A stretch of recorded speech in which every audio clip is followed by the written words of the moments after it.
Хората с слухови проблеми днес излязоха на мирен протест в столицата срещу ръководството на Съюза на глухите. Според протестиращите, правата им са погазени от управителния съвет на сдружението. В Съюза на глухите членуват около 4000 души с проблеми в слуха. Част от тях се събраха на протест тази сутрин.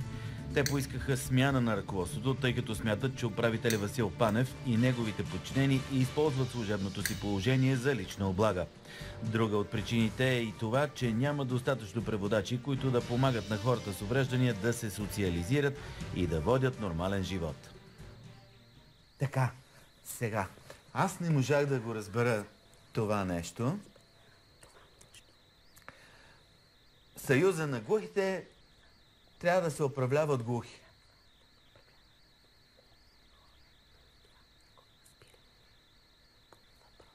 Да, наистина Съюза на глухите трябва да се управлява от глухи.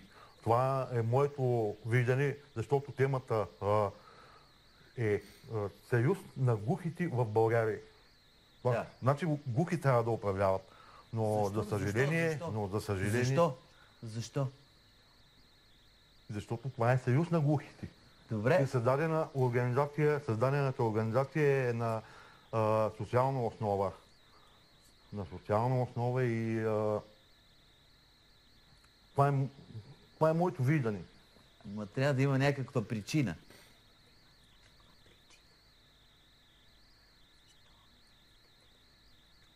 Да. Не. Защото управлението е лошо от 50 години насам. И според нас за това вина имат чуващите. И затова смятаме, че ние глухите можем да работим и да управляваме нашата си организация. Аз искам да добавя, не че не трябва да има чуващи. Трябва да има чуващи, но не и да наръководят. Не и да ни казват какво да правим. Не и да ни казват как да го правим. Лошото или доброто ръководство, според мен, не зависи от слуха. Да, прав сте, че не зависи от слуха, но имайки предвид, че това, което ние казваме, което предлагаме като идеи, като иновации, не се взема под внимание. Тоест, вие си знаете проблемите и смятате, че един човек с увреден слух ще ви разбере по-добре 100 на 100. 100 на 100. Добре. Какво сте предлагали до сега и не е било прието? Колкото пъти се е водило събрание и се е предлагало, примерно, предприятията не вървят на добре, вървят на зле, няма поръчки и се предлагат някакви идеи да се потърси помощта на държавата. Идват партии, които ни агитират да изберем тях. И на тях ни предлагат и казваме, дайте ни работа. И вие идвате и искате да гласуваме за вас, а пък това не виждаме. Да.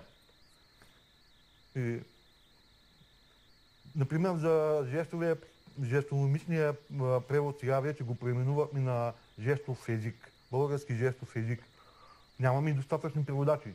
Новините като дават и не разбираме какво се говори, за какво става въпрос. Ами утре други ден ще пуснат една сигнализация, евакуация, никой няма да разбере. Аз давам един пример, а те могат да бъдат и много. Ма вече няма ли новини с жестомимичен превод? Не. Имаше в БНТ едно време, в 5 часа новините бяха... 5 часа, кой ще гледа, когато всичките са на работа? Защо не е в 20 часа, когато са централните емисии? Което е по-интересно. 5 часа колко време таят новините? И таят с 2-3 изречения. Те вече ги има в интернет. Може човек да си ги пусне на запис, да ги гледа. Не е задължително да е в 20 часа. Да, какво ще види на запис? Както аз и ти си говорим, но тя без нея нищо не разбира. Да, говоря да има с жестомимичен превод новини. Точно това, че няма с жестомимичен превод. Няма. Това е големия проблем. Добре. Аз мисля обаче, че големия проблем е работата, нали? Сега новините с превод, без превод. Да, ама то едното с другото е свързано. Защото когато се съобщава нещо, нали, човек вече може да направи ориентация къде да се потърси работа. Добре. Обаче какво ще промени това, примерно, един глух човек да застане начало на Съюза? Тези неща, които ми ги казахте. Той ще започне да приема тези предложения, които се правят ли? Да, да, да. Да. Ние за това протестирахме. Точно за такава промяна. Не може да има 50 годишно управление. Сега искаме да бъде по-добро. От 50 години аз съм глуха. Член съм на Съюза на глухите и ме изключиха заради протеста. Може ли да добавя? А защо е 50? Аз нещо не мога да разбера. Сегашният шеф на Съюза е от 50 години или какво? От 50 години. От 65-та година до сега. От 65-та година до сега. 50 години? 50 години е председател, да. Сега в момента е на 80 години. Той е 80 годишен в момента. 50 години управлява. Същия е проблема и с секретарите по районните ни организации. Те са много възрастни хора. А ние сме млади, без работа сме, имаме идеи, искаме да работим. Той по-дълго управлява от Тодор Живков. Вашия шеф. Да. Пред малко иска да добавя. Да. Този, който е бил преди Панев и се е казвал Марчо Радулов, основателя, но господин Панев с помощта на роднини и не се знае какви точно връзки, безпричинно го отстранил и от 65-та година до сега е председател. Добре, продължаваме след рекламата по Нова телевизия.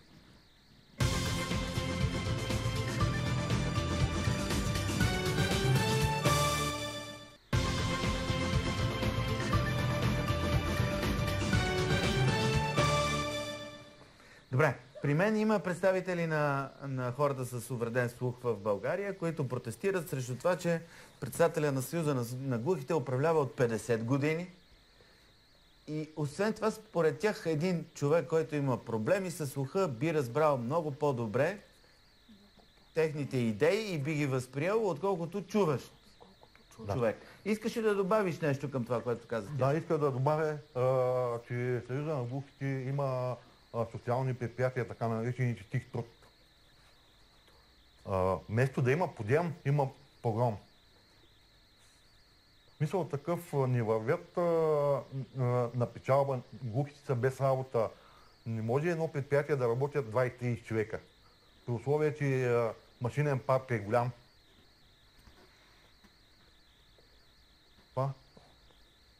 Пак цитирам, те не търсят съдействие от държавата, може би търсят, но държавата не помага достатъчно добре. Както споменах преди малко, те са агитации на партиите. Има малък напредък, аз говоря за някои места, но повечето глухи са без работа. Вместо да ги приобщим да работят в тези социални предприятия тих труд, те стоят без работа. Те стоят без работа. И заплатите им са ниски. И заплатите им са ниски. Панев е фърлил оставка днес, така ли? Не, той не е казан оставка. Той не е избран за делегат от никъде. Но остава като почетен председател. А избран ли е нов председател? Да. А има избран нов председател? Да, има избран. А вече въпросът ви е решен. Но той е бившия заместник председател, сега е председател. Но пожелавам му успех и напредък. Добре, нали делегати го избират? Да. Нали глухи хора са делегатите? Те делегати са избирани. Това са свои хора. Тези хора са избрани по районните организации от координаторите и са подбрани предимно свои хора. Управителният съвет им е наредил и те са избрани конкретни хора, които да бъдат делегати и да го изберат. Добре, значи борбата продължава. Борбата продължава. Да. Надяваме се. Ако продължат нарушенията, ние ще продължим да се борим.